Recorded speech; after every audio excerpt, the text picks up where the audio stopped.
have a quorum yet, but maybe we will by the time I get done reading the stuff I have to read before we start. So COVID-19 has caused us to alter our meeting procedures, and the Metropolitan Council Chair has determined that it is not practical or prudent to conduct in-person meetings due to the pandemic. The Metropolitan Council and its committees and advisory committees will conduct meetings in accordance with Minnesota Statutes 13D.021, and members will participate by telephone or other electronic means. Given that it is not feasible for the public to attend these meetings in person, the council will permit pre-registered members of the public to comment during the public information portion of this virtual meeting if applicable. The public is encouraged to monitor this meeting remotely via our website and YouTube, and the public may also submit comments to public.info@metc.state.mn.us. And with that, I would like to call to order the March 15th, 2022 meeting of the Metropolitan Area Water Supply Advisory Committee. Tessa, can you take a roll? Chair Wendy Wolf. Here. Annika Bankston. And she did let me know she would not be present, so I will mark her as such.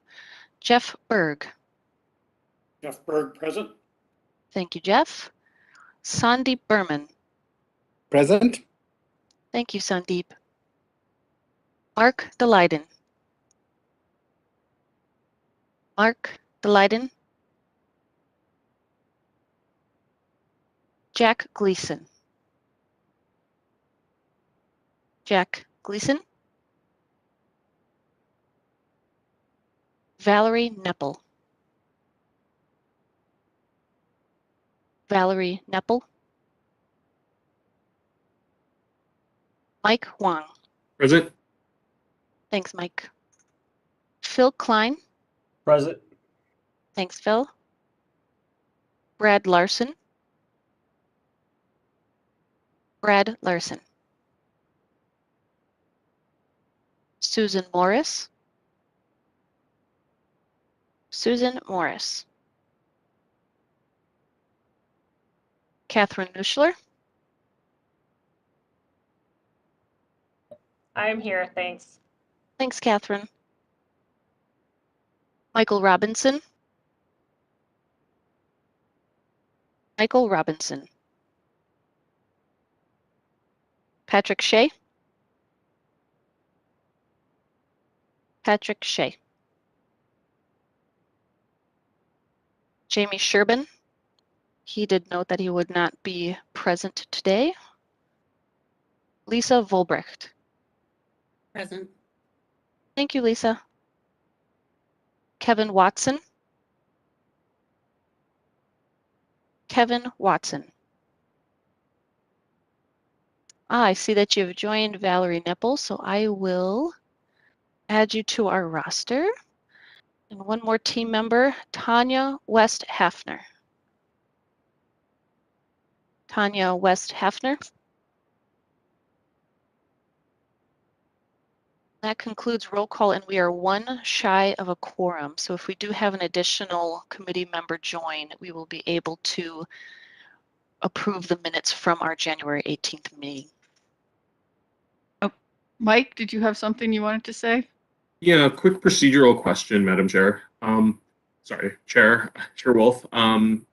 So if we don't have a quorum, or we have a quorum and then we lose a quorum and throughout in the middle of the meeting because someone has to go for some reason or someone gets disconnected, then what happens? Oh, as long as we have a quorum when we do the minutes vote, we're fine. We can do that at any point in the meeting if we get another person. Otherwise, we'll just leave that to the next meeting. The other stuff is basically information, so we can proceed without a quorum for that. Yeah, thank you. You're welcome.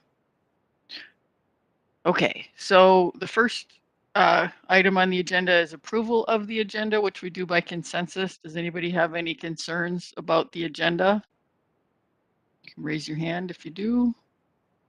If not, we'll consider the agenda approved, and we will skip the minutes since we don't have a quorum. and move on to the 2022 work plan proposal. Our main purpose today is to work on the proposed 2022 work plan and suggest any changes. And Lanya and Emily will be sharing background information and take breaks now and then for discussion by the group. And if you have questions, raise your hand and Tessa or I will call on you. Apparently we're getting a look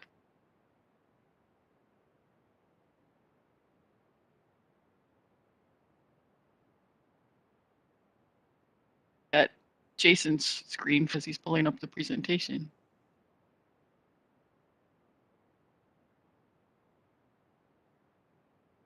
Jason, we're seeing your full screen of the studio rather than the slides.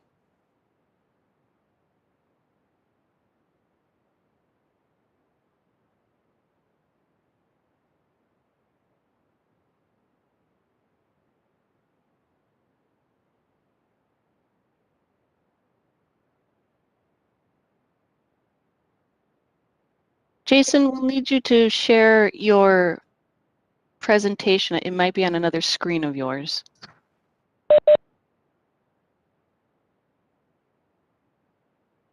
Thanks.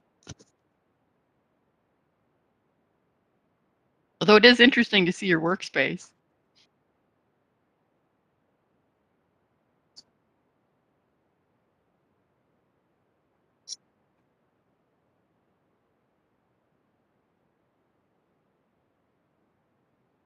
Thank you for being so accommodating today, Jason.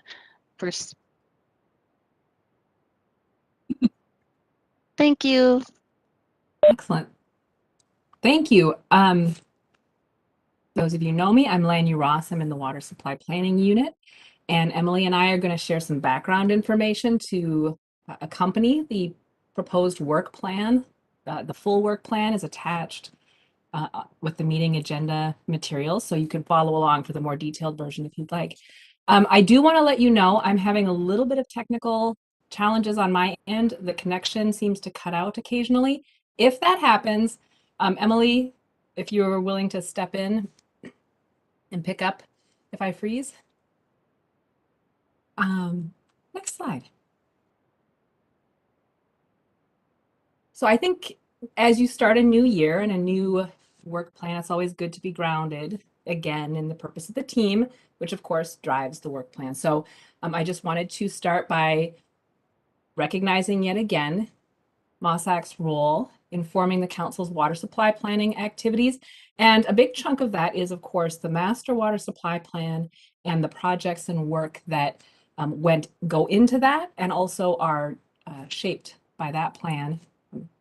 And there's also a role to help inform the council as it prepares the update of its regional development framework. And that statutory responsibility is particularly relevant this year because the council is kicking off several projects related to that 10-year update of our regional development guide and the related policy and system plans.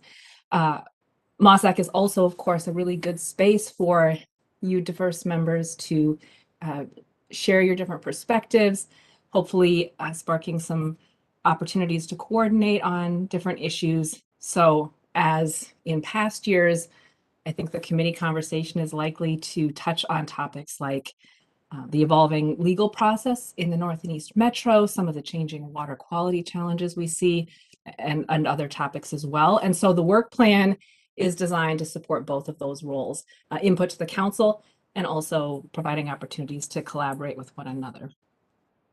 So this presentation today is going to focus on some of the thinking that went into that work plan and sharing the proposal, also creating space to get some of your input on the work plan and also the master water supply plan, which is such a core piece of this committee's work, and then end with some next steps. Next slide. The proposed goals for 2022 and to help kind of shape how we approach the meetings would be to end the year with some documentation of the different ways that MOSAC and TAC influence the regional planning process and projects, so that we can kind of document what was the impact of your work over the year. We also are hoping to end the year with a draft approach or proposed work plan for engaging sub-regional water supply work groups in the regional plan update process, particularly the master water supply plan. So trying to build that sub-regional collaboration. And at the end of the year, having some documentation that you committee members are supporting that work and this sub-regional approach, which we'll talk more about in this presentation. Next slide.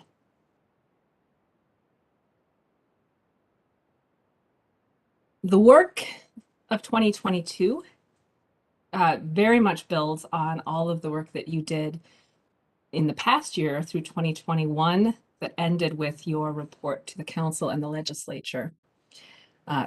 The priority focus areas that you identified, goals, recommendations are all going to come into play, I think, in the work of 2022.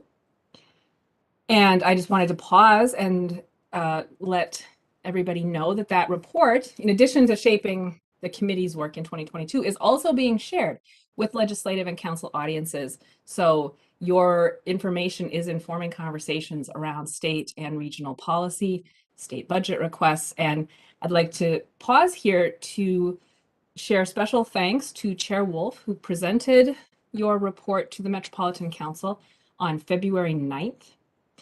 And so if you'd like to see that presentation, it was recorded. If you Google Metropolitan Council meeting and look for the February 9th agenda, you'll find it there. And also thanks to Committee Member Klein, who presented with council staff to the Clean Water Council Budget and Outcomes Committee on March 4th, along with our TAC chair and members Mark Maloney and Jim Stark. And so I'd like to actually offer Chair Wolf, Committee Member Klein, if you had any thoughts to share about how that report was received, or if anybody has suggestions for other stakeholders or other approaches to sharing that report, I think this would be a good time to pause. Elle, did you have anything you wanted to share? Yeah, Madam Chair, yeah, thanks. I think overall, I think it was positive. I think it helped hopefully open some eyes, and they'll hopefully delve a little bit deeper into some of the issues that we're facing. Be more open to, from a legislative standpoint, looking at some of the rules and regulations that we have to abide by in order to meet some of the requirements of clean water. Some of the legislation needs to be redrafted, if I may, to make it more accommodating for us to make changes. And we need to be more flexible. I think that's the biggest thing, is the flexibility that came across that needed to be improved. But I think overall I think it was well received. Thank you.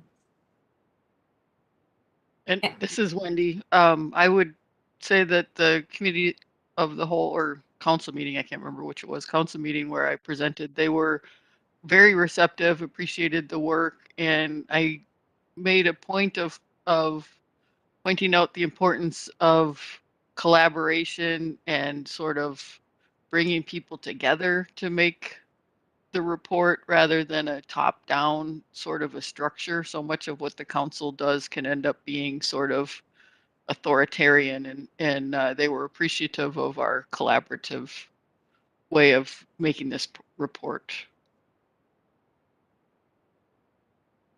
Thank you both for sharing.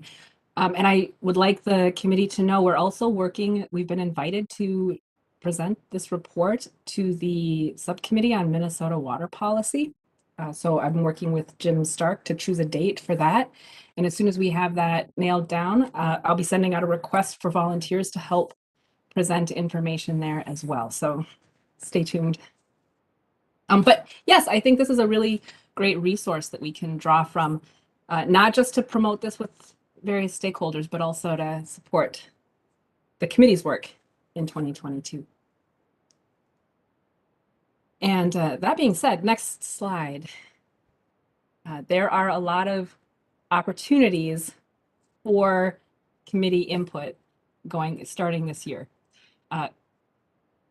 Voting the information report is one way that this committee has been influential, but you can also influence several other efforts and across the entire regional planning framework. So currently the planning framework, particularly focusing on water and water supply, includes at the highest level the Regional Development Guide, otherwise known as the Metropolitan Development Guide, currently known as Thrive MSP 2040. And that's that high level framework for the region, including land use policy. There's the Water Resources Policy Plan that sets direction for water related policies, and the wastewater system plan. And that's a really good integrated water framework for wastewater, water supply, and surface water, looking at the entire water system. And then we have the master water supply plan, the MWSP approved plan, providing information to consider when developing local water supply plans, local comp plans, regional water supply programs. And then we also have at the base, the foundation of this, the local water supply plans, those local comprehensive plans where implementation is really happening, because of course, water supply is not a regional system. It is the responsibility and the authority of our local communities. So across that framework, we have a lot of opportunities coming. Next slide.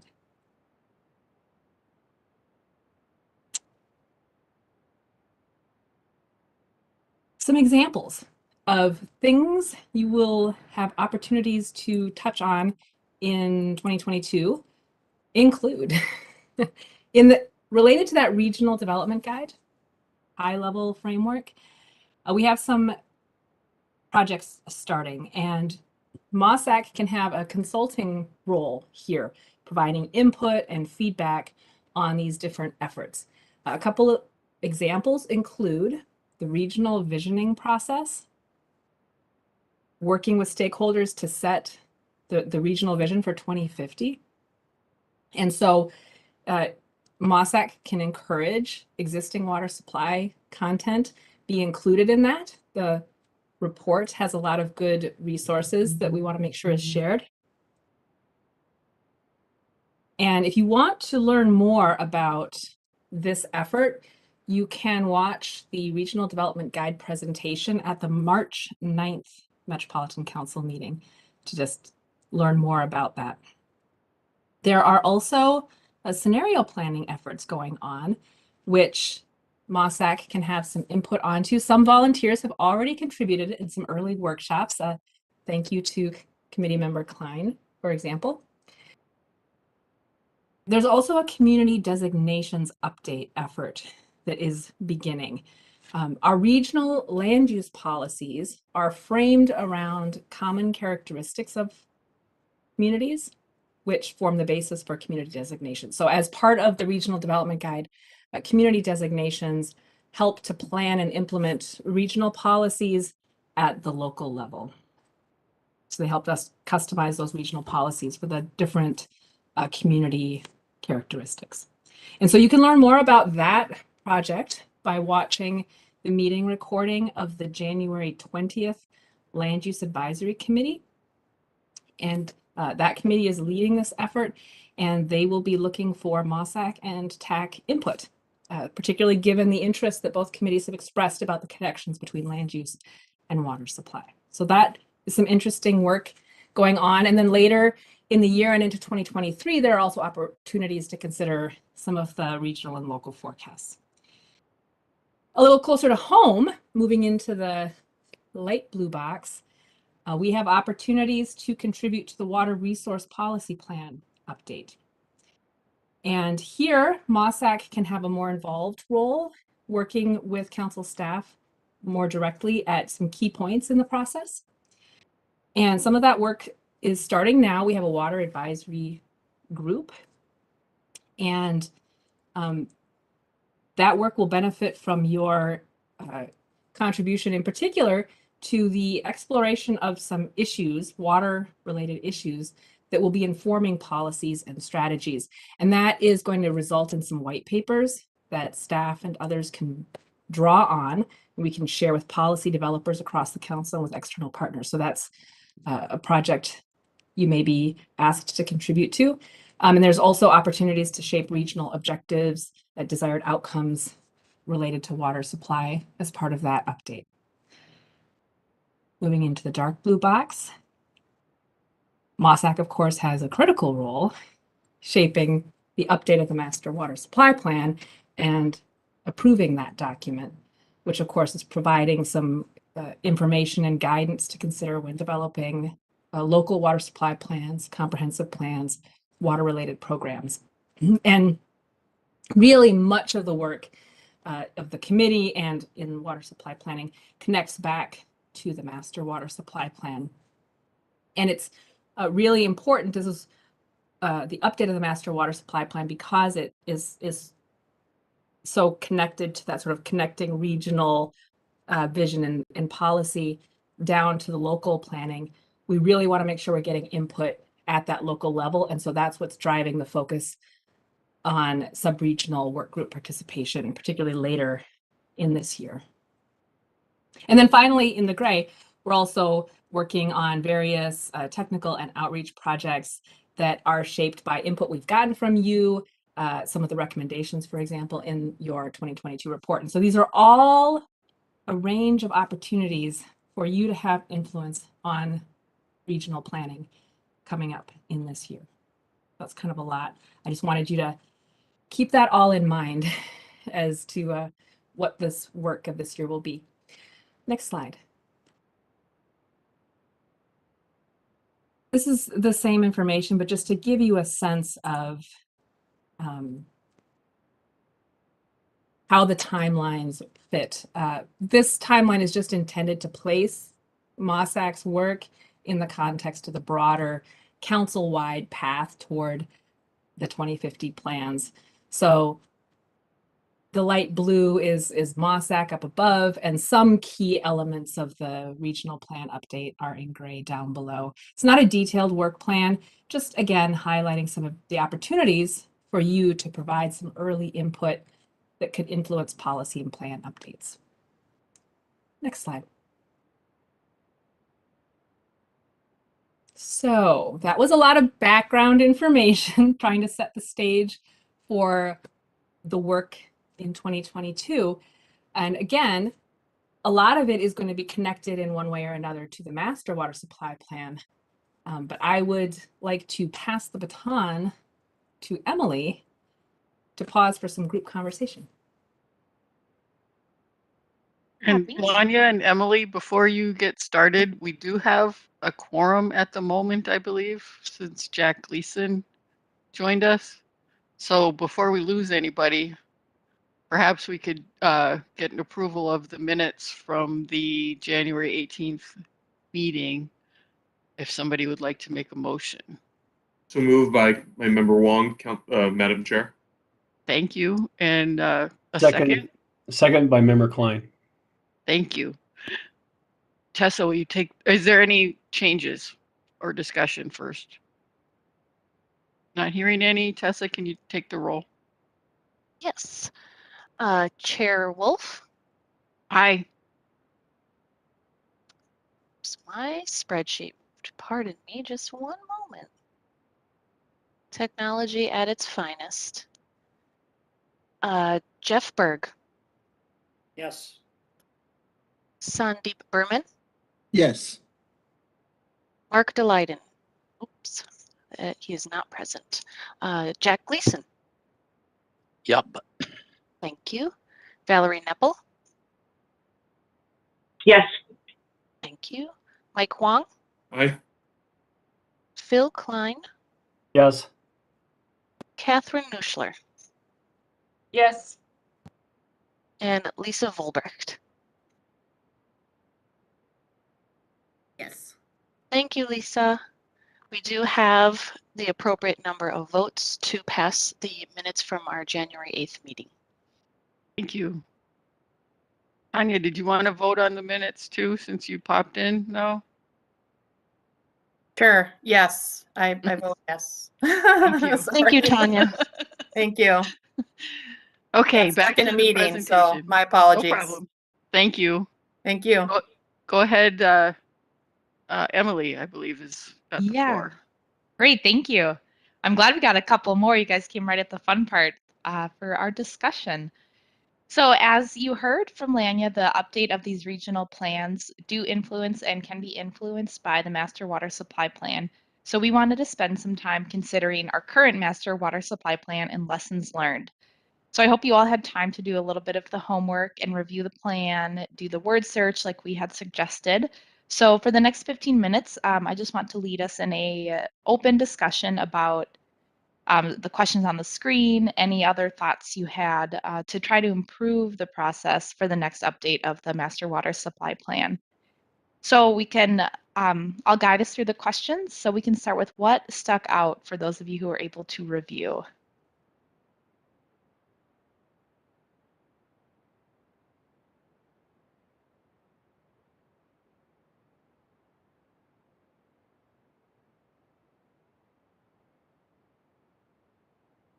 Maybe we can combine that with the first question of what were you hoping to see but didn't see? Maybe that is what stuck out to you.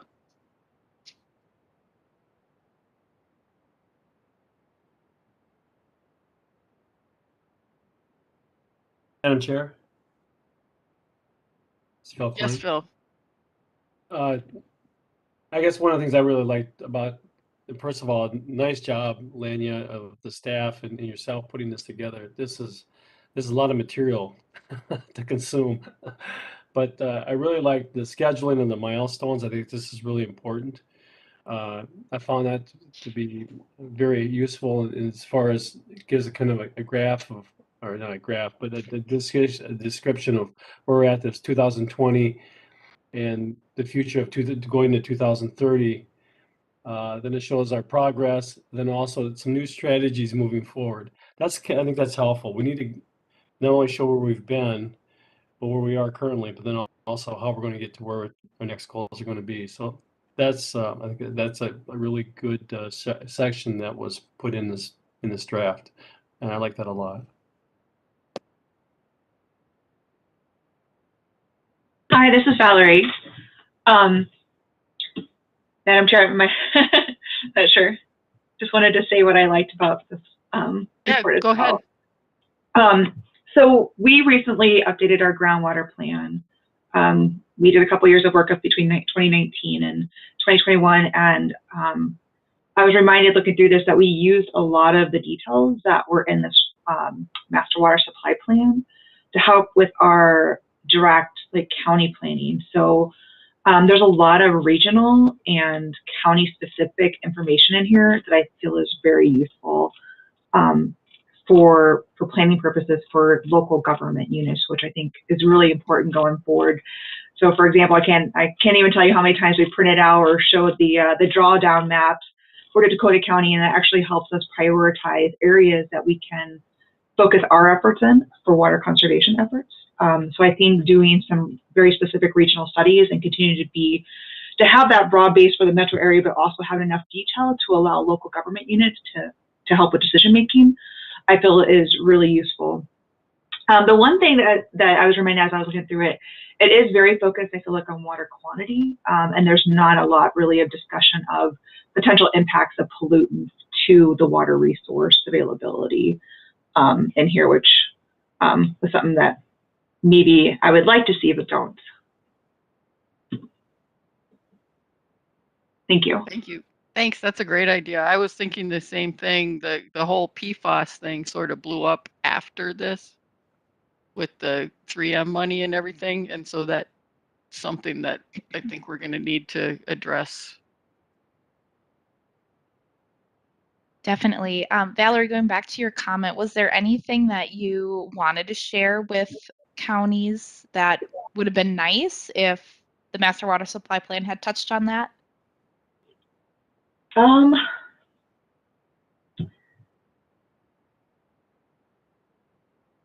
I'm trying to think off the top of my head. You can always email later. So there's a lot. Yeah, I'll email you. A lot of it was water quantity, which we haven't done a lot with in Dakota County, which was great. So we were able to use a lot of the studies that you were able to complete to figure out where we could focus our efforts for like water quantity concerns. And I know that there's a lot of other entities that do a lot of like water quality mapping and research, but I think in looking long term, if there are water quantity concerns, or water quality concerns, where are those water quality concerns at? Do we have a way to address water supply if those supplies are contaminated? I know, East Metro has the PFAS. We have nitrate issues. In fact, we were just, meeting with Hastings all this morning about some of the nitrate issues they have. But that directly impacts their water supply. I'm sure that we're not the only communities that have some of those impacts. And trying to think long term, if those supplies remain contaminated, where do additional supplies come from? Thank you.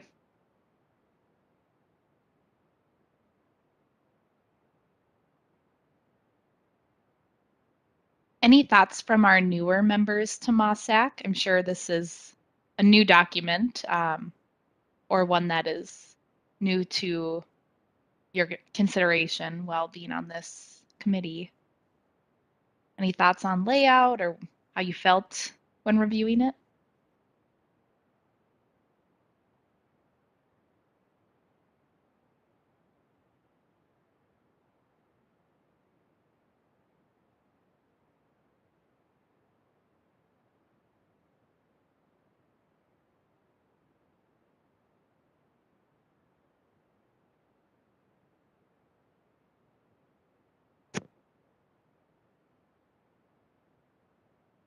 So this is Wendy, if nobody else wants to talk right now.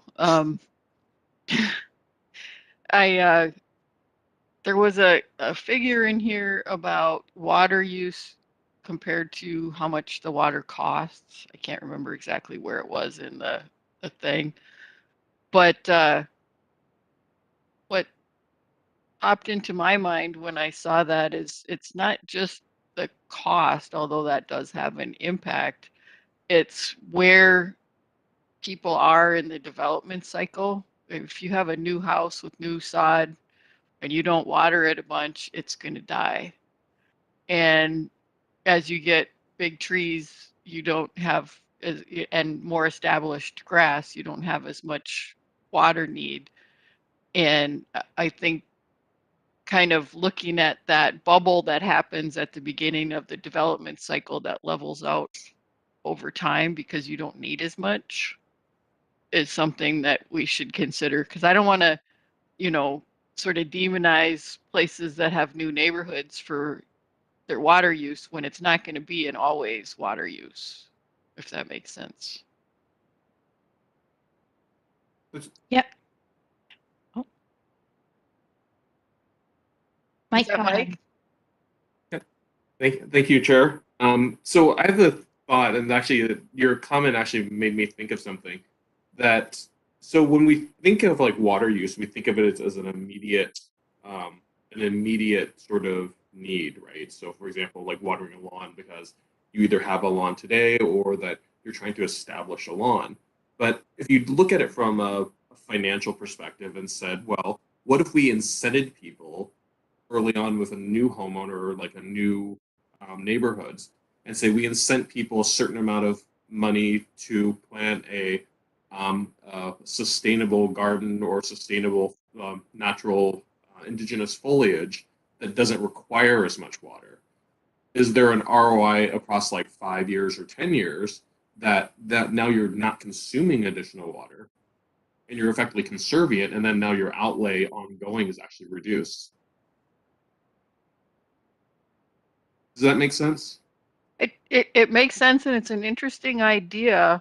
The challenge for me, I've been in the same house for 30 years. So I built my house and I moved in January of 1992. When I first moved in, I didn't have 2 nickels to rub together to pay for landscaping.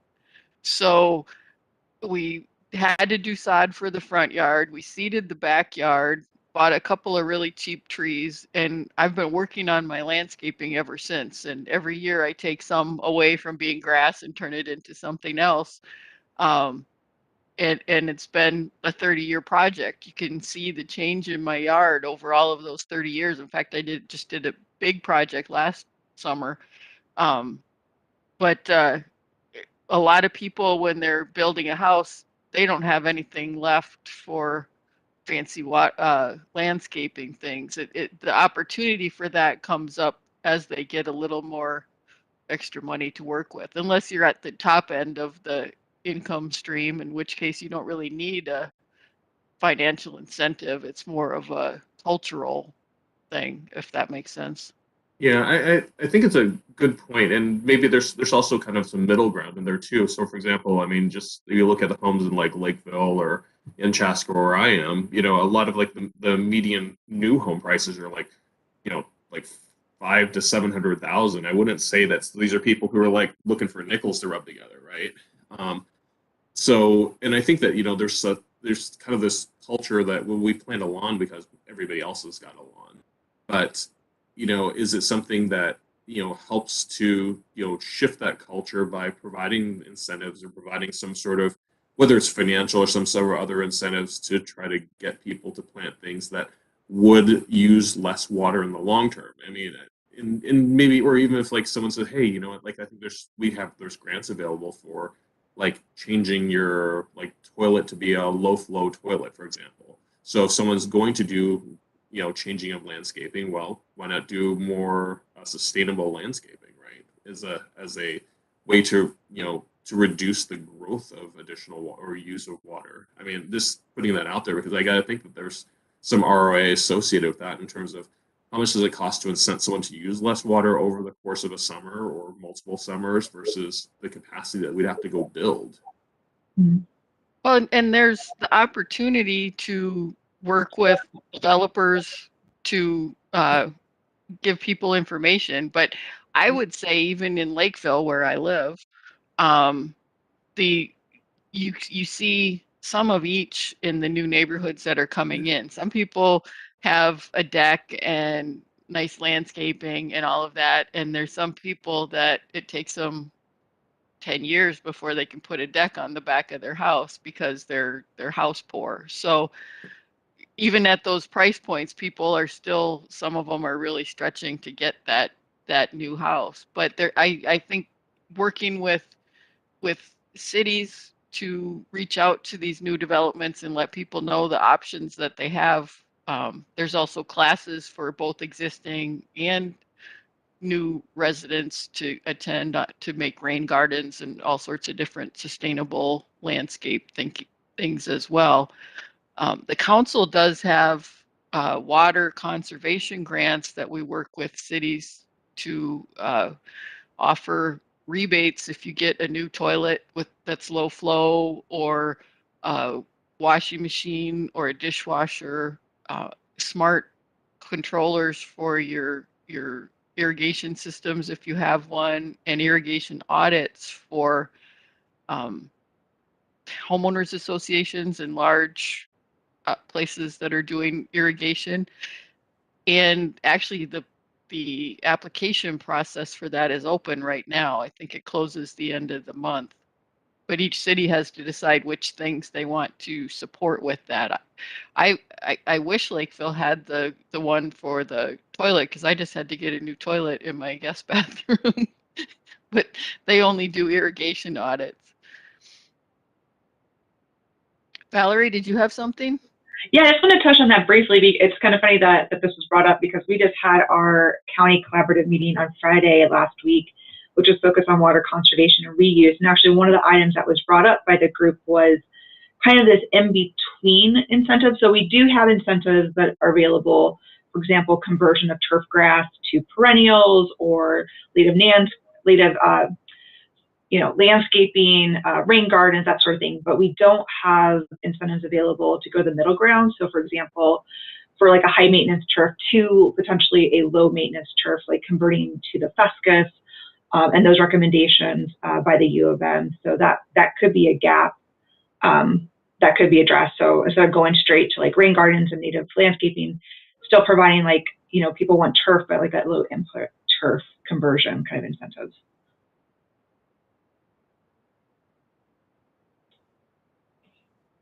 That's a great point. One of the challenges is that the places that make sod have not been doing the more water conservation oriented turfs. They're a little harder to roll up and spread out on somebody's yard, is my understanding of it.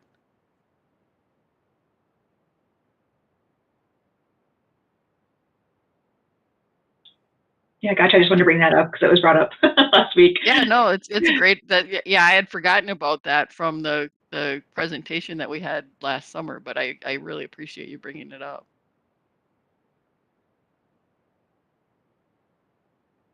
Is there anybody else? I do see Ali's hand raised. Go ahead, Ali. Thank you, Madam Chair. I think this point that was raised by three of you talking, the committee members talking about how to incentivize developers. This is a gap that we have right now in our efficiency grant program. Because of the limitation of the funding, we are targeting existing developments. We are not providing the funding for new development, which is I think that's where we really need to think about how we can secure some funding for communities so that they can provide incentives to developers when they are building their houses. They can use the right variety of grass, or when they are developing a home, they can install the right type of toilets. And so I think this is a gap that we haven't addressed in the last years because of the lack of funding. But I think this is a very important point that we really need to think about when we are planning for 2050. Thank you. Thanks, Ali. One of the other things that we could maybe do is reach out to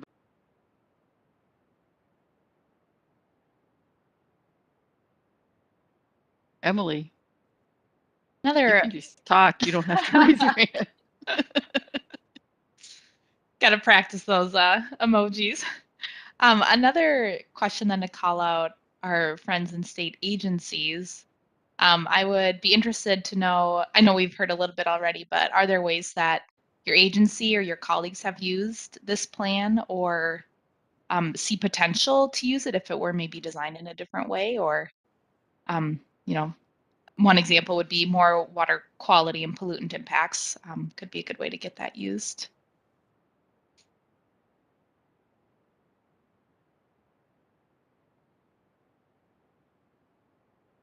Or any other comment by anyone else. Sandeep, do you have any insight on the agency use?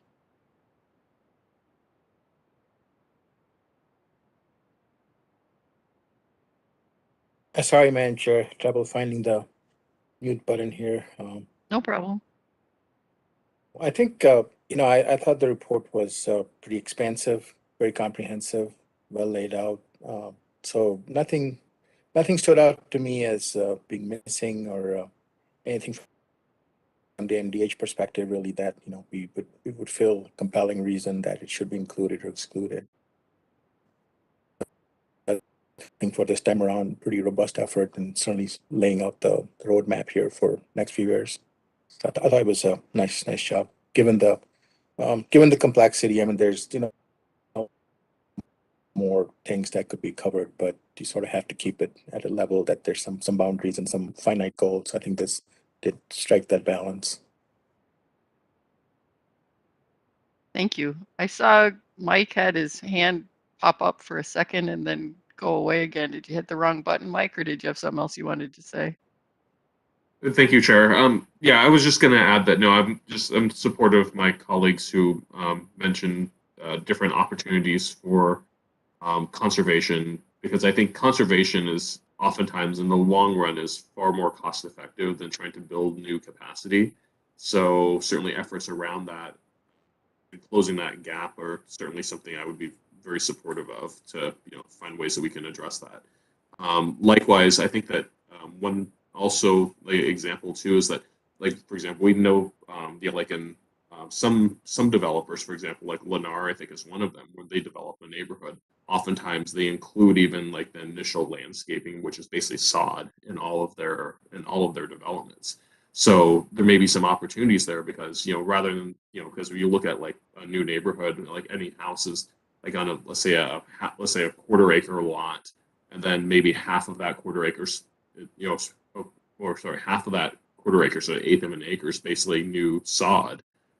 If you can, not be planting down as much sod when a whole new neighborhood's getting set up, that's a lot of waterable turf that can be reduced. So certainly, I'd be supportive of any way to mitigate that gap or reduce that gap to mitigate our need for additional capacity. Yeah, those are really good thoughts. Can we go to the next slide, please? So I'm not ending our discussion, don't worry. I just have a couple more questions I can add to our discussion on if you want to touch on these or previous ones. All comments are welcome. So Lanya and I were wondering to everyone, how have you seen the Master Water Supply Plan used? And we do have a few examples have been shared, so no need to repeat those who said that. And then question for our new members of what do you want to know more about the process to create the Master Water Supply Plan? Because we'll be doing that and need your input. And then to our veteran members, is there anything you remember, anything that stuck out, any pain points you had, things you remember that we could improve on? Because we want to make this as efficient, as streamlined over the next year as we can. So just trying to dig back in your memories or answer questions from our new members.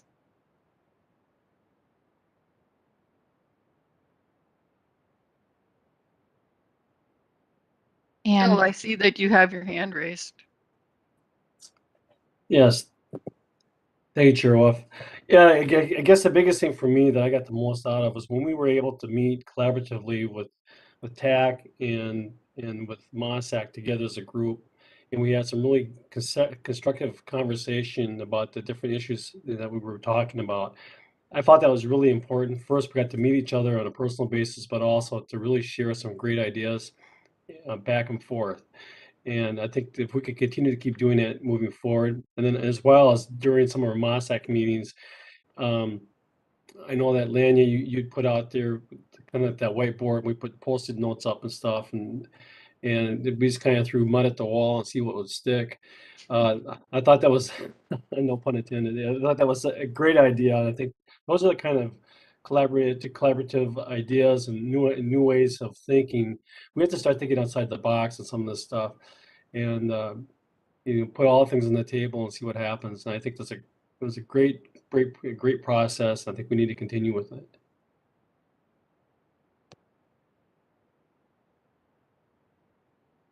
in person is likely a possibility in the next couple of months. So let's hope that everything continues and we can do that again. Yeah, the council is looking at going in person the end of April. Fingers crossed that it won't be pushed back again.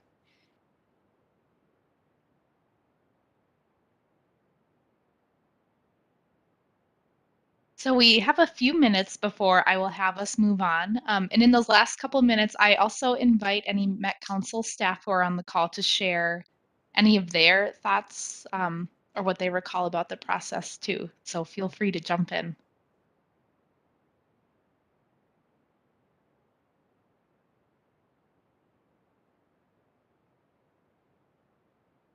Go ahead, Ali. Thank you, Madam Chair. I as I have been part of the process in 2015, 2013, starting the process, finishing it in 2015, developing the update of the Master Water Supply Plan, the document that you have reviewed now. We had some, and I just wanted, just for giving some historical background of where we started and where we ended. we started by going out to communities, and there was an assumption that Met Council already developed the master water supply plan without the input from the communities. And we, working with Lisa Thompson and others in the council, we corrected that by creating what's called the community technical group, which was the start for the creation of TAC. So before we have TAC, we have what's called the community technical group, and that's where we have a lot of the collaboration happening. The community technical group was providing significant technical support to MOSAC at that time when we were developing the master water supply plan.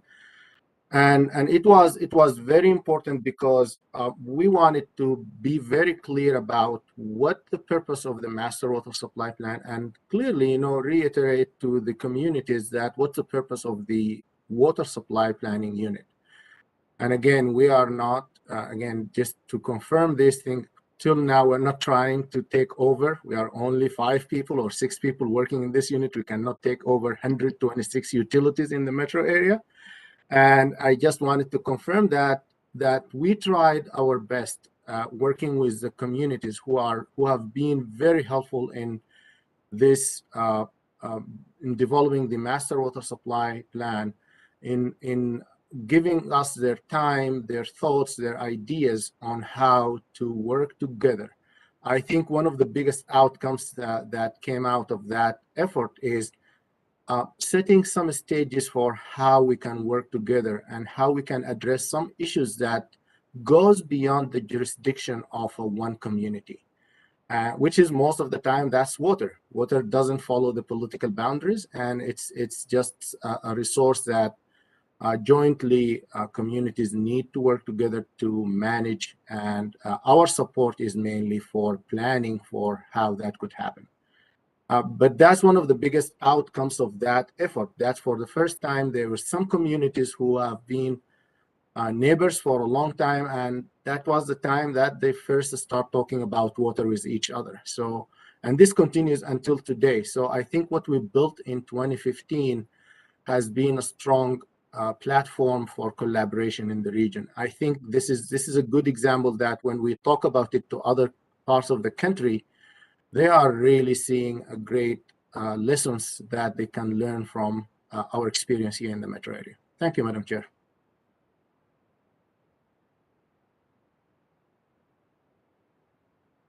Lisa Thompson? I just want to add a bit to Ali's statements. I think that this is an our effort, meaning all of us. This would not be possible if all of us weren't willing to invest and jointly want to create something together in this completely complex region when it comes to protecting water supply. And ultimately, we show the world that good government together, working together, can do a great job protecting something as important as water supply. And it has not been easy. I know people have a lot of things going on and on their plates. We've made it work even in the virtual now that, we're getting closer to maybe being able to meet in person again. I look forward to that. But you hung in there through virtual times, and we'll be back together in person. And I just really think that everybody that's been contributing to this deserves a big round of applause. It's not the Met Council or ES that's doing this alone. And so we need to acknowledge it took the team to do it. Thanks.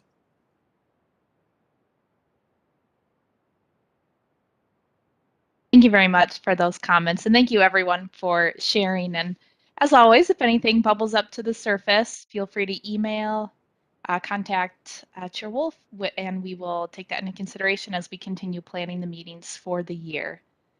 So unless anyone has one last comment, we can move on to the next slide and continue our presentation.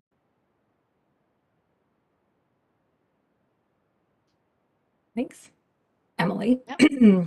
I'm Back to you, Lanya. I'm going to tag on to the observations about how the process went to update for the 2015 Master Water Supply Plan. There were a lot of lessons learned, and I think we came out with something solid, and it was because of the input that we got. But I also think we can definitely do even better next time. And so these are some observations that Ali shared with the meeting with the sub-regional water supply work groups, and TAC and MWSAC members attended as well back in December. And I just wanted to bring that back into the conversation, and just to acknowledge that the current Master Water Supply Plan, the process was a real focus on regional objectives and strategies, kind of sitting at that regional planning agency. And there was less focus on the nuances and the differences in local settings. It was more of a one-size-fits-all regional perspective, and the expectation that the communities then implement that regional plan locally.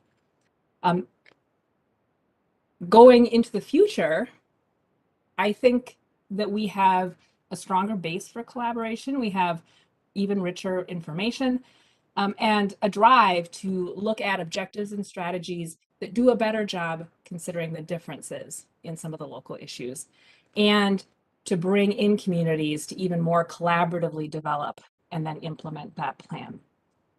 The current plan, really, Ali, I think this was alluded to earlier, it's sort of a top-down model. The Met Council and the communities collaborated to develop a plan. MWSAC approved that plan, and the communities were engaged, but didn't have as strong a role identifying objectives and solutions that fit them.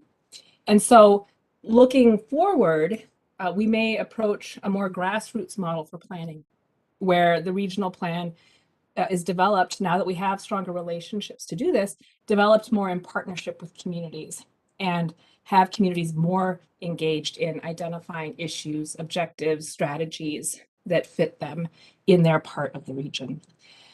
The 2015 plan that you all just looked at does provide some good high-level regional guidance, but it's not fully collaborative, and that might be missing opportunities to better achieve some local sustainability goals.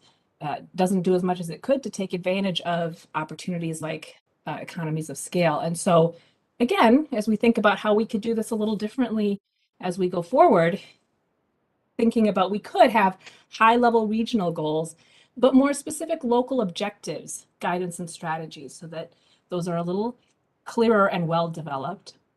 And that then supporting and being supported by better collaboration, helping to build local resiliency, will be more able to take advantage of economies of scale. So that's what we're thinking of trying to move into based on our experiences the last time around. Next slide. So what that might mean in terms of what this water supply, this planning framework would look like. You saw a version of this slide earlier. Still having this regional planning framework for 2050, setting vision and shaping land use policy, setting regional policies in the 2050 Water Resources Policy Plan.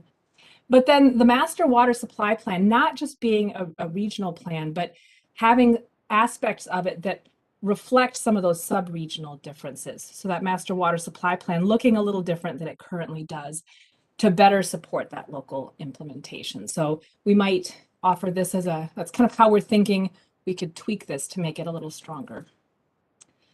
Next slide.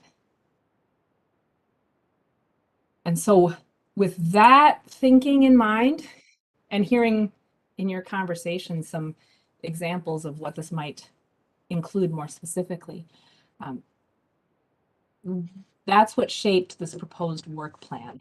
So giving you space to really think about this proposal today, and then going into April and May with TAC and then a MWSAC meeting, having some opportunities to provide some early input on some of those regional policy plan efforts that I mentioned earlier. So you can kind of set the stage and influence some of the high-level regional thinking early in the year. And then spending the summer sort of setting direction or building a proposal for developing shared goals, shared planning in this sub-regional approach. So kind of scoping that out early summer and then really working on that, developing an approach, adding some meat to that, and then preparing to engage sub-regional work groups in late summer and into fall. And then having some fall work collaborating with those sub-regional water supply work groups to kind of come up with a planned approach to update the master water supply plan. And through those conversations, I know there'll be suggestions like we had today for potential programs the council could explore, projects. And so that'll be shaping that work as well. And then at the end of the year, taking time to check in, evaluate, how did we do? So that's the sort of proposed approach for the year. A lot of collaborative work. I think that will set us up well going into 2023 and then into 2024 and 2025. Next slide. So the ask is, as you think about the scope of this work and the proposed work plan, do you have any changes or additions to the work plan, either topic-wise or process-wise? And as we think about what those meetings, how those meetings could be designed to really be effective to work through this proposal, if there are suggestions you have for format or tools to make a meeting effective for you, that will be a really helpful, and particularly keeping in mind that we may move to in-person meetings again. And so as you think about what would work for you if we're in person, we want to capture those ideas.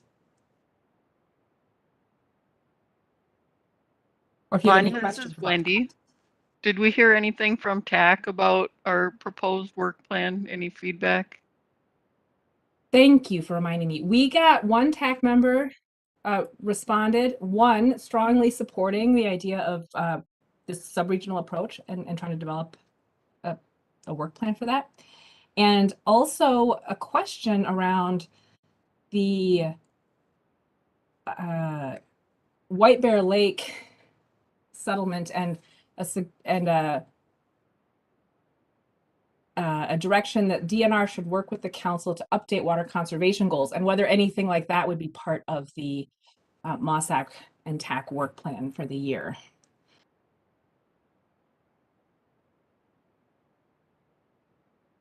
Thank you.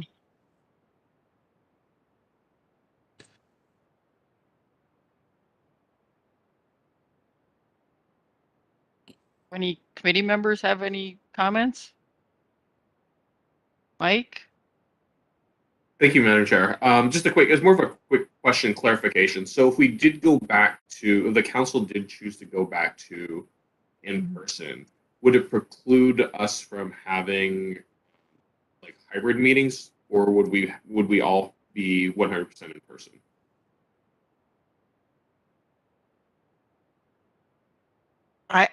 This is Wendy. I'm of the belief that hybrid meetings are never going to go away now that people have experienced the ability to get to more meetings by doing some of them online and not having to travel. We do have the technical capacity to make it work within our facilities. So I would expect that hybrid would still be an option. Do you agree, Lanya? We are. Go ahead. Yeah. I've been talking with our administrative support staff about how to do these meetings and how we could work on doing hybrid meetings. So I will defer. We're still working it out and trying to figure out what guidance and protocols we would use. But I would defer to Jason or Tessa if they would like to add. I know they're more in the loop with this than I am from the how do we technically do it standpoint. Technically, I know that we are able to. I believe there is a stipulation, however, that committee members who are not present in person would have to have their physical location listed in the meeting materials, as well as there was a maximum capacity to how many meetings you could not be in person, but I will get clarification on that and provide you all with that information as soon as it's really been hammered out. Thank you. Great, thank you. Phil? Yeah, thank you, Madam Chair. I think the process, I think we could keep it the same, but I think the topics may evolve as we move forward with our discussions within the meetings themselves, the process. So I think we need to be open to that as things develop.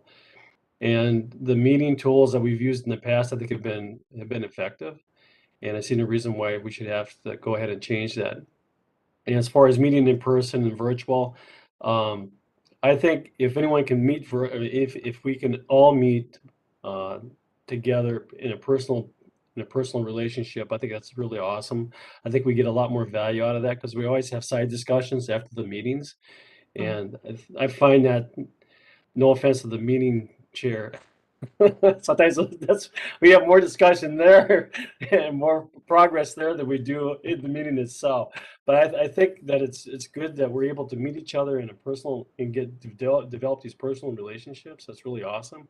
And then there are times when that virtual is going to necessitate itself, and that's also nice to have if it lends itself to doing that for the individual person. So anyways, I think overall, I think the process should stay the same as it is, and the planning topics should evolve. We can have them set in place, but I think they need to be able to change as we move forward. Thank you. Thanks, Phil. And I agree that in person is usually much more productive than a virtual meeting. Just if the choice is somebody can make it virtually, and they wouldn't be able to make it in person because of time constraints or location difficulties or whatever, I would hope that we're able to find a way, whether we have to change some of our policies or what, that people could still participate remotely. If it's the difference between being able to be a part of the meeting or not. And Valerie, you had your hand up. Hi, yes, I was just going to say that, Lanya, I really like the idea of the sub-regional approach and kind of doing the grassroots, getting the input at the local level. I think the more that we can provide planning and recommendations at the local level, that helps everybody involved. And I would support meeting in person too.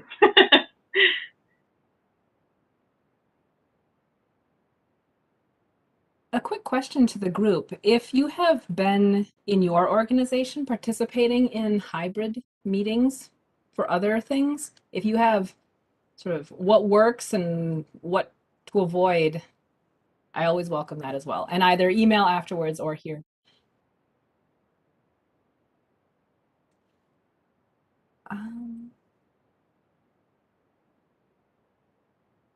Scale has been doing hybrid meetings for quite some time.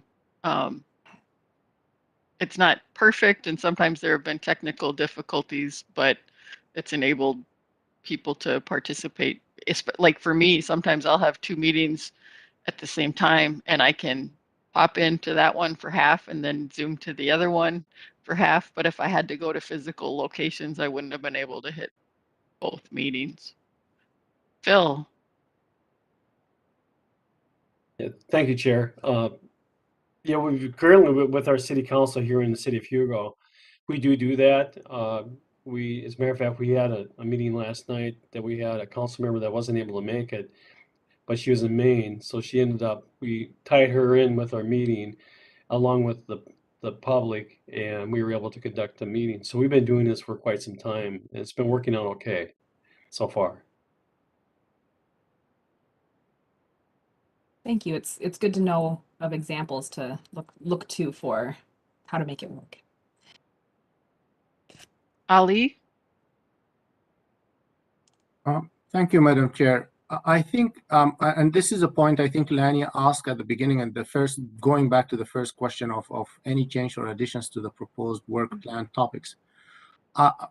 I think in the past, and this is just because, you know, the pandemic came and MOSAC didn't have meetings in person for some time, and we are trying to be efficient with our time with the virtual meetings.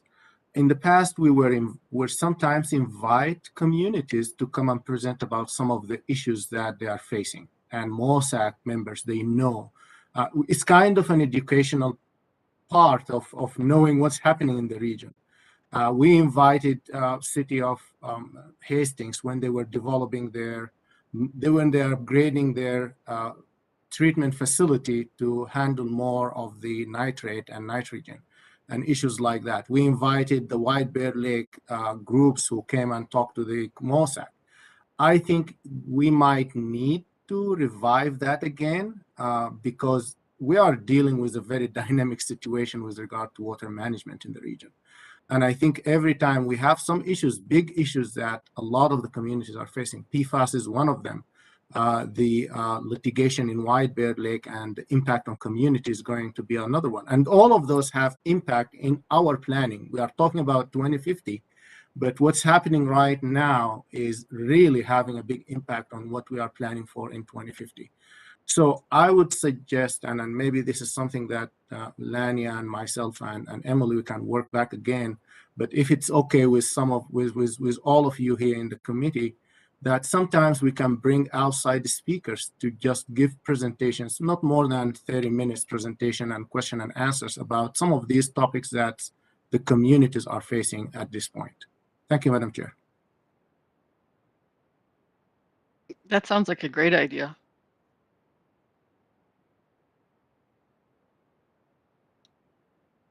Excellent. Are there any other suggestions? I'm along those lines.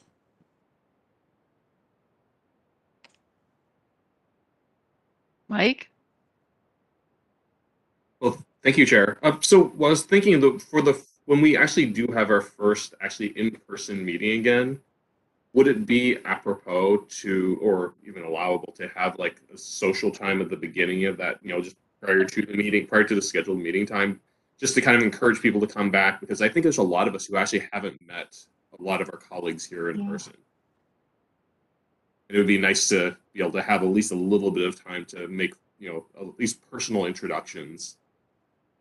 I like that. Some personal time and some snacks. Yeah, that would be. I think that would be really welcome, just to kind of help make it more, you know, collegial there. Yeah. Sandeep, you have your hand up?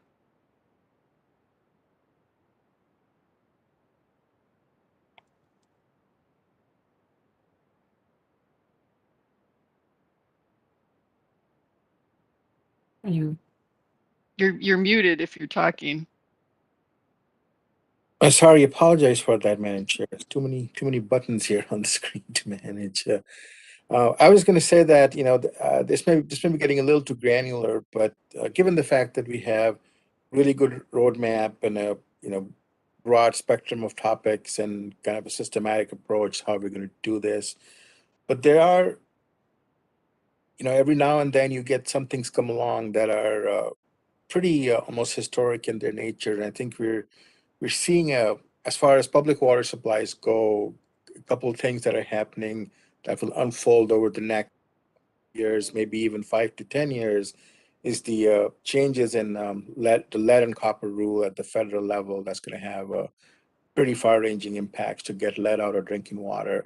And then other is the federal infrastructure bill. Again, it's a pretty you know, historic and sweeping range of investments in the public water supply infrastructure.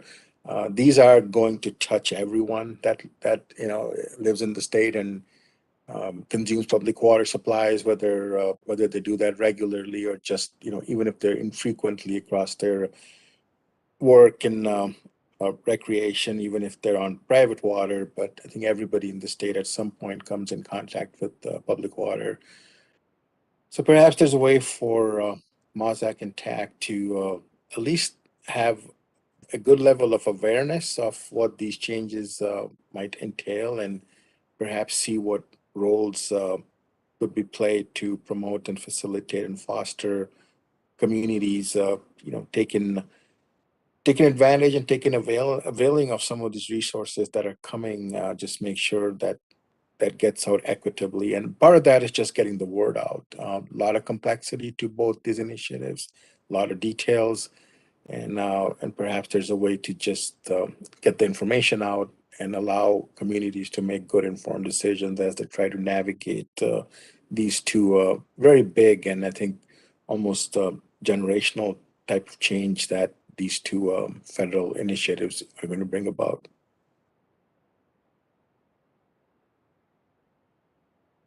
Thank you.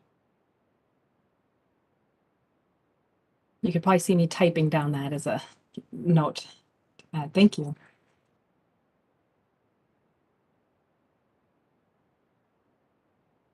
Anyone else? Ali? Madam Chair, just in response to what Sandeep has mentioned, in the past also, as the structure of MOSAC itself is presenting itself, MOSAC has representation from all the state agencies. So it's a forum where there is a lot of information sharing happening actually in MOSAC between the state agencies and the communities, but at the same time also from communities who have some issues about regulatory agency issues that they presented to the representatives of the agencies in MOSAC. So I think that was one of the initial intention of having state agency being part of MOSAC, is having this ability to provide information but also receive information, and this is where the information sharing is happening in MOSAC. So it will be really great if the state agencies are having some of these big topics, and I know that Sandeep is dealing with a lot of these issues, including the infrastructure funding that's coming down the road for infrastructure rehabilitation, and most of that money is going to be managed by the state agency, but also regulations with regard to PFAS. I know Sandeep is involved in that at the national level, but all of these things, I think MOSAC is the right place for it, because this is the forum for information sharing and knowledge sharing. And I hope this will continue into this year and the next year so that it can help us build a good plan for 2050. Thank you, Madam Chair. Thank you.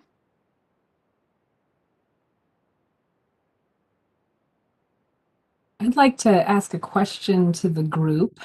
I'm hearing some really great topics being proposed. Back in the foggy past, we had in-person meetings and they were 3 hours.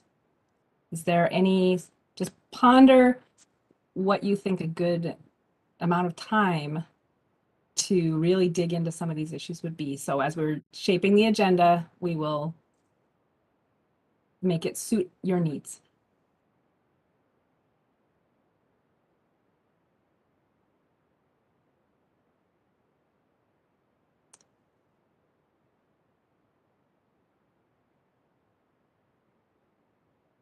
I would think that if we're going to get into any significant number of presentations and such, that 3 hours might be better. 3 hours doesn't seem nearly as long when it's in person as it does when you're sitting in front of a screen. 3 hours in front of a screen is a very long time. Anybody else? I see Catherine's hand. Yeah, I actually wanted to respond to Ali's last point, which is I would be happy to, bring some folks from PCA and share information on some of these, these concerns, PFAS, things like that. I think that would be great. I think the agencies, at least PCA, are interested in making sure the locals have the information they want, but I also sometimes have a hard time knowing what information is important. So don't always maybe know what to bring forward proactively, but happy to contribute information along the lines as Elise suggested. If people kind of tell us what their needs are or what they want. And yes, 3 hours is more tolerable in person than on a screen, especially if we get a break. Phil, your hand is raised. Yes, thank you. I just wanted to agree with Chair Wolf. 3 hours is acceptable, definitely acceptable if we're going to meet in person. I enjoy that much more. If we're gonna travel someplace, let's make certain that it's worth our time, and let's get take full advantage of it. And I also agree that sitting ahead of a screen for 3 hours is it's brutal. So I agree with you, Chair Wolf. Thank you. Sandeep? Thank you, Madam Chair. And this may be a little bit of a outlandish idea, but one thing that when I used to work at the Pollution Control Agency and even at the Health Department, and particularly when we've had some joint public meetings where PC and MDH have had to present together on water quality concerns or drinking water contamination. One thing we have found is, it's one thing you can have a really great, interesting presentation and do your PowerPoint and offer plenty of time for question answer after you're done presenting. But what we found is that there is a lot of value in sort of having an open house type of format where you instead of having your PowerPoints and just speaking and then pausing for question answers, you put up some information, some posters maybe, and you have stations, and let the people just walk around, let the audience walk around and stop at the stations and really engage one-on-one with the presenters. It gives people a chance to stretch their legs and do some of that, social mingling and have their snacks and refreshments while they kind of get to go up to the presenters, look at the materials, and ask and really ask, kind of questions one-on-one that they may not really want to raise their hands and ask during a formal Q&A following a presentation. And then you can still do the presentation, but you've sort of had the icebreaker, really allowed people a chance to perhaps focus in on the topics that really are of interest to them. And they're also then able to offer, their perspective and their feedback back to the presenters. So just kind of breaking up sort of the, the monotony of the PowerPoint presentation and standard Q&A is to a little bit allow this small group interactions, one-on-one interactions to take place, kind of a mix. We found that to be pretty effective and really sort of, reduce some of the distance between presenters and the audience. So I don't know if there's a way to, have that kind of a format when we do get to meet in person, perhaps. Just a suggestion. It takes a little bit of course, logistics and planning to pull it off, and it's a little extra work for the presenters because they have to, make some posters and make some handouts and physical things other than just digital PowerPoint. But it's something that I think has worked well for us to just add a little different flavor to an in-person presentation. So thank you.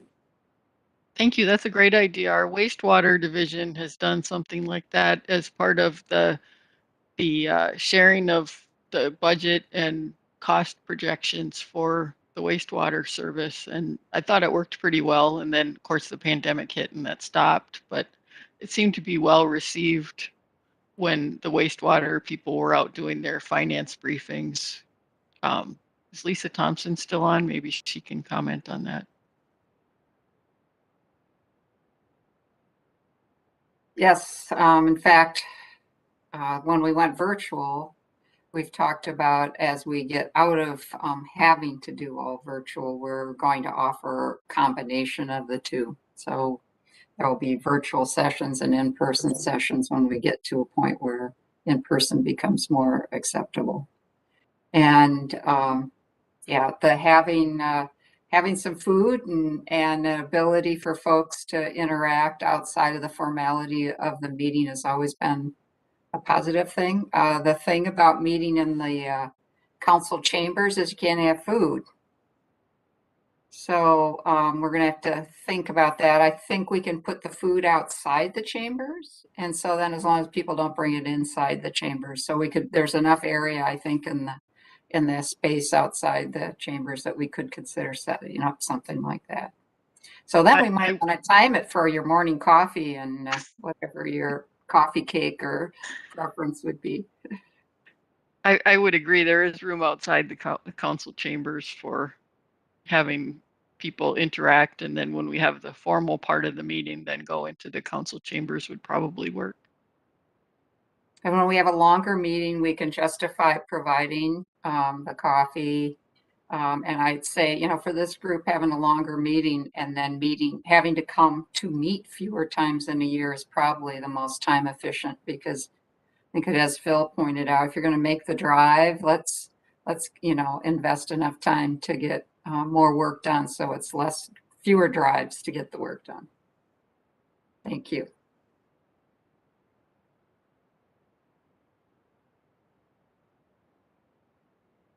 I so appreciate having the in-person meetings designed by the committee. This is really rich. Thank you. Mike. Thank you, Chair. I just want to chime in and support Lisa's comments about having fewer meetings that are longer would be more productive in that sense, because, you know, with drive times, by the time I mean, just for me personally, I know everyone's situation is different. By the time I drive there and back, just my in-transit time ends up being probably more than the time I actually spend in the meeting. So, having a longer meeting is actually better in that regard. So completely agree with that suggestions. Is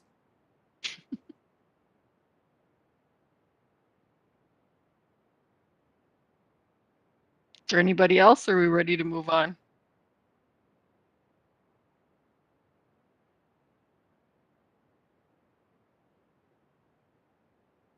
All right. Hearing nothing, I don't hear any call out for hands raised. So next slide.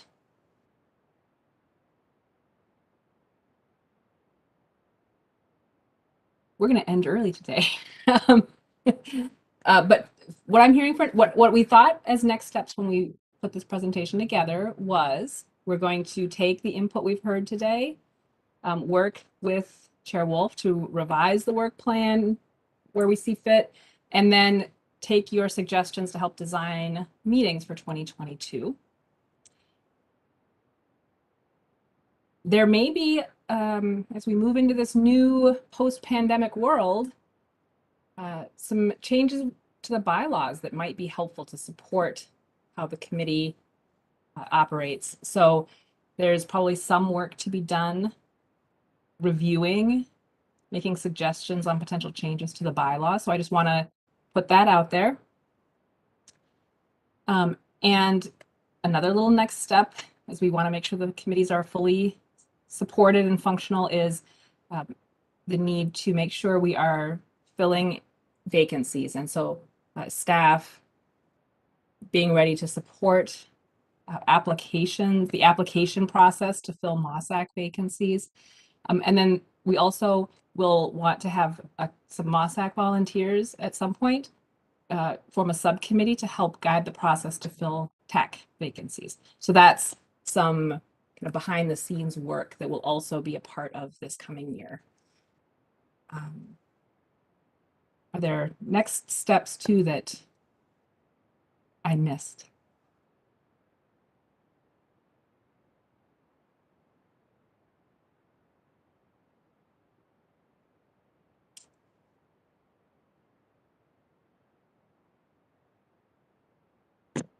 I don't have any. We still have Ali's update on government affairs and legislative update, or Sam. I'm assuming Ali is doing it because I don't think Sam is on. Thank you, Madam Chair. There is one of the bills is mainly about White Bear Lake. That was introduced in February, but nothing happened about that bill yet. So probably by the next meeting, we'll know exactly where is that bill at. At this point, we don't have any updates about it, whether what's the status of that bill at this point. But it's mainly about the Department of Natural Resources' ability to permit water in the vicinity of White Bear Lake in response to the litigation. The 5-mile radius that's specified in the lawsuit and the decision by the court The bill is trying to give the DNR an ability to permit water within that 5 miles in support of the communities. So at this point, we don't have, the bill didn't move forward at this point. It's moving through the process, but it was not heard at this point, and we will keep looking and following to see if there is any updates. If there is any updates that's of great importance before the end of the legislative session, I will send an email to all MWSAC members just to make sure that they are updated about this. This is the main bill that's we have been following and we have been tracking with regard to water supply. Ali, this is Wendy. Is this one that's subject to the deadlines? The first hearing deadline, I believe, is March 25th. Yes, Madam Chair. This bill, when it was introduced in the Senate, and there was no companion bill in the House. So I think you should have 2 bills, one in the House and one in the Senate, so that it can go to the first deadline. Until now, I didn't see a companion bill in the House. So probably in the next couple of days, something might happen. If that happens, then it will meet the first deadline of March 21st. But it has to have a hearing, not just an introduction. It has to have a hearing in one or House or the other by the 25th. Yeah. So far, there was a hearing in the Senate, but again, that was done about a week ago. Okay. So that was done. So then it has until sometime in April to get introduced and a hearing in the House. Sure. Yes. Okay. Is there anything else? Any questions for me? Because I don't have any other bills to talk about. Any questions?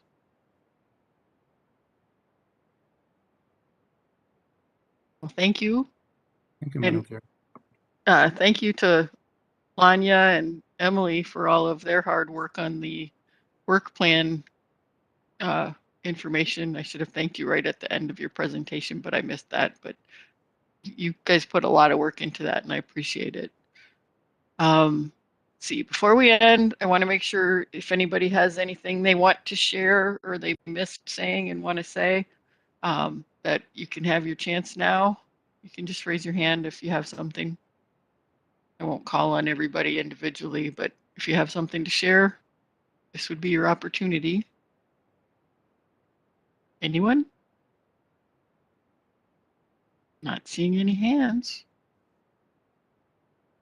Okay, so you've got and Valerie said in the chat, thank you for all your hard work, Lanya. Yes. If there is no other information to come before this body, we are adjourned. Thank you, everybody, for participating, and thanks to staff for all your work in getting the meeting put together. We had a good discussion today, and I appreciate that everybody was providing input. Thanks, everyone. Great meeting. Have a great day. Wonderful. Thank you. Have a good day.